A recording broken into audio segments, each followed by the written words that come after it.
ایک سوال یہ تحریر فرمایا کہ اطیع اللہ و اطیع الرسول کا اللہ تعالیٰ نے حکم دیا ہے،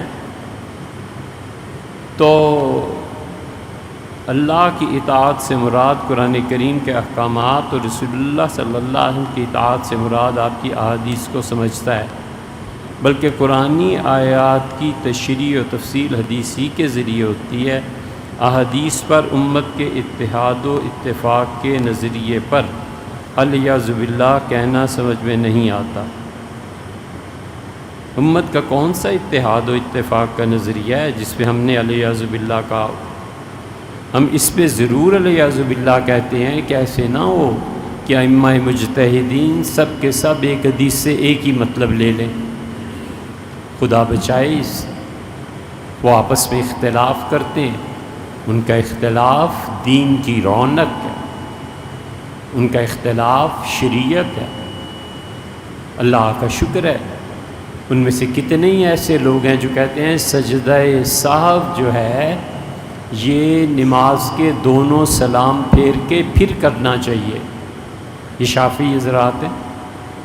مالکی کہتے ہیں کہ نماز میں غلطی چھوٹی ہوئی ہے کہ بڑی ہوئی ہے، اگر بڑی غلطی ہے تو نماز میں پہلے سلام پھیر کے پھر تشہد، پھر چھوٹی غلطی کے لیے پھر دوبارہ سلام کے بعد۔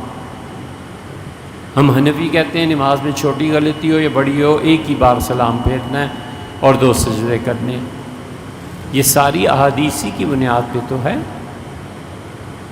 اللہ کا شکر ہے ان کے آپس کے اختلافات موجود۔ خدا کا احسان ہے کہ مالکی فقہا نے مالی جرمانے کو جائز رکھا ہے۔ اگر پوری امت اتفاق کر لیتی کہ مالی جرمانہ ناجائز ہے تو یہ جتنے گاڑیوں کی قسطیں ادا نہیں کرتے اور بینک سے ان پہ لگاتے ہیں ٹیکس، یہ کہاں جاتا؟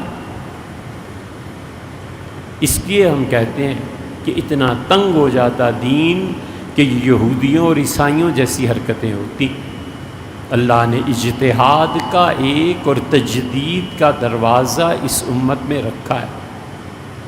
آپ کوئی ایک کتاب پڑھ لیجئے ائمہ اربعہ کے بلکہ 6 کے آپس کے اختلافات، امام ابو حنیفہ، امام مالک، امام شافعی، امام احمد ابن حنبل، فقہ ظاہری اور فقہ جعفریہ، یہ 6 کتابیں کھول کے نا آپ 2-1 مہینے چھٹی کریں نا جہاں بھی آپ کام وام کرتے ہیں، تاکہ آپ کو ان سوالوں کا جواب سمجھ میں آئے، خود بھی پڑھیں نا جی، ٹھیک ہے؟ اللہ کا شکر ہے مال کی حضرات کہتے ہیں جرمانہ لگاؤ، لیکن جرمانہ جو ہے وہ فرد کی ملکیت نہیں ہوگا، وہ حکومت کی تعویل میں جائے۔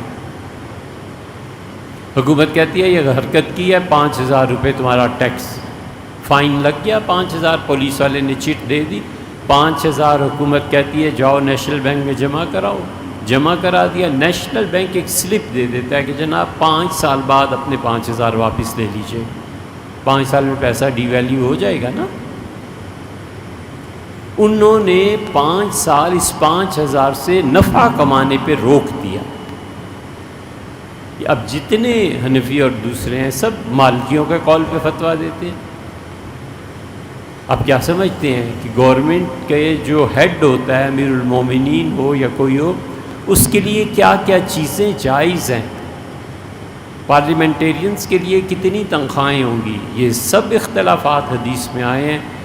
مالکی کچھ کہتے ہیں، حنفی کچھ کہتے ہیں، ہم اس میں سے اپنی سہولت اپنے زمانے کو دیکھ کے منتخب کر سکتے ہیں کہ یہ وہ چیز ہے جو لے لینی چاہیے۔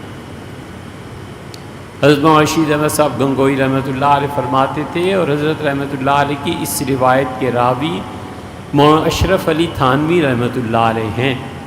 حضرت رحمۃ اللہ علیہ فرماتے تھے وقت ایسا آ گیا ہے کہ سارے ائمہ کی فقہ کو دیکھ کے ہر جگہ سے جو آسان مسائل ہیں چن لیے جائیں اور لوگوں کو وہی بتایا جائے اور وہی فتویٰ دیا جائے۔ یہ تو جنہوں نے اکانومی پہ کام کیا ہے ان سے پوچھیں کتنی مشکلات پیش آتی ہیں۔ پھنس گئے نا وہاں تک عثمانی صاحب، حضرت کو بڑی دقت پیش آئی، اللہ تعالیٰ سلامت رکھے اور خدا ان کے درجے بلند فرمائے۔ انہوں نے کہا میں یہاں پہنچ کے اٹک گیا تو مجھے پھر حضرت تھانوی رحمۃ اللہ کی بات یاد آئی جو گنگوئی رحمۃ اللہ نے نقل کی ہے، میں نے دیگر ائمہ سے استفادہ کیا اور اس کے مطابق فتویٰ دیا۔ وہ فتوے جو دیگر ائمہ سے انہوں نے لے کے فتویٰ دیا ہے اب تک علماء کو ہضم نہیں ہوئے، اس لیے وہ کہتے ہیں سود میں اور ماتقی صاحب کے نظام میں فرق کیا ہے؟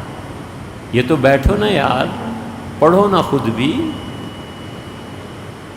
پتا ماری کی محنت کرو نا، ایک وکیل کو بٹھاؤ ساتھ اور اسے کہو یار یہ کیس تیار کرنا ہے، وکیل سے پوچھو، وکیل نے ایک صفحے کا فیصلہ لکھنا یا لکھانا ہوتا ہے، جج نے، اور 2 ہفتے ایک صفحے کی عبارت اس کے لیے مشکل ہو جاتی ہے کہ کیا لکھواؤں اور کیا نہ کروں۔